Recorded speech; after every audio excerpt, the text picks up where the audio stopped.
The Game, the documentary. Never heard it.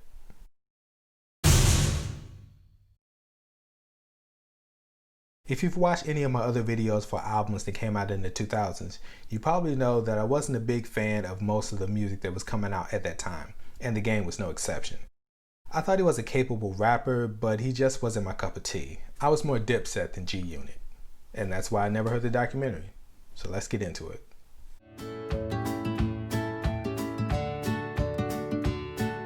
West Side Story was apparently the first single for the album, but they never made a video for it. And it sounds exactly like an early 2000s Dr. Dre production, with the compressed drums and the piano flourishes from Scott Storch. It sounds like a mixture of Big Egos from 2001 and 50 Cent in the Club. There's a famous line in the song where he says, "And I don't wear button-ups or push Maybachs," a line that sounds like he's dissing Jay-Z. But later on in the album, he explains that he was actually talking about Ja Rule, which sounds a little iffy. I mean, when I think about Ja Rule, I don't think of button-ups. In fact, I'm not sure the guy even wears shirts. But it makes sense that he's talking about Ja Rule and not Jay-Z, because in the line before this, he's using the same flow that Jay-Z used in the song Think It's a Game from Benny Siegel's album The Reason. Case in point, in the same line where he's dissing Ja Rule, he's referencing Tupac's Against All Odds. So many references. From a production standpoint, Dream is one of the only songs that sticks out as unique. This album has a bunch of different producers, and minus a few exceptions, they're all going for the same thing. This very polished, club-ready, but still very menacing sound. Basically, they're all trying to sound like Dr. Dre. Even producers you would think would have a grittier sound like Havoc or Buck Wild all sound like they're trying to appease the good doctor. I feel like with this song, old Kanye really put his stamp on the album. Having said that, Hate or Love It, produced by Cool and Dre, is still my favorite single from the album, and that may have to do with 50 Cent's opening verse. I mean, they stole his bike. On the flip side of that, Higher is my least favorite song from the album.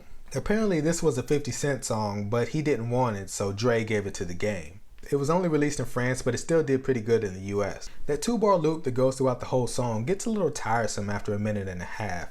And The Game isn't doing much on this song other than telling you he's from Compton and dropping endless references to other songs.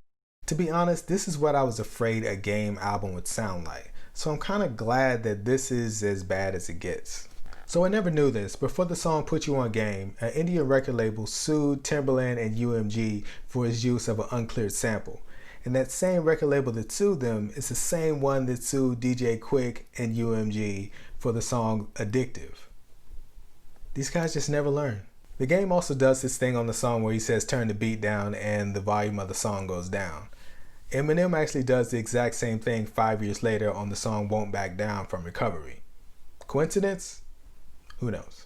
Start From Scratch has one of my favorite deliveries from The Game on this album. On other songs, his constant name dropping can get stale, but on this song, it makes sense. He's also doing the drunk alone in my room shtick that Kung Fu Kenny would do a few years later into Pimp a Butterfly. The production on the song was a little lackluster, but I feel like The Game really turned this into something compelling. Running, produced by High Tech, is one of my favorite songs on the album.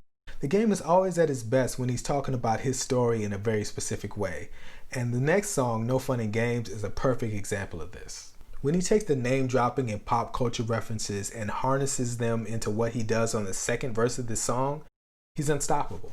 On the next song, We Ain't, The Game borrows Eminem's The Way I Am flow, and at this point in the album, hearing him reference yet another rapper is getting a little tiresome. Obviously, he's doing it because Eminem is on the track too, but it doesn't make it any better. I'd also like to say that I've never been a big fan of Eminem's production style. Every time I hear one of his beats, I always know it's him, and not in a good way. For his part, Eminem does provide a great verse, although I think this may mark the 100th time that Mason Betha is mentioned on this album. In this song, The Game defends Michael Jackson, and there's a story that The Game tells about the time when Michael Jackson called him out of the blue to try to get him to squash his beef with 50 Cent.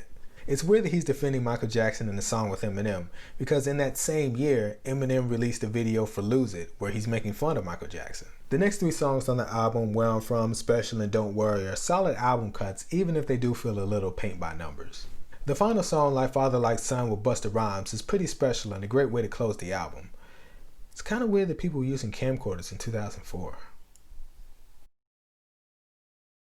Of course, this album single-handedly brought the West Coast back in no uncertain terms. This album proved that in a world of crunk and snap, People were still hungry for this type of music. You have to imagine that this album lit the fire under tons of other artists like Kendrick Lamar, Nipsey Hussle, YG, and so many others.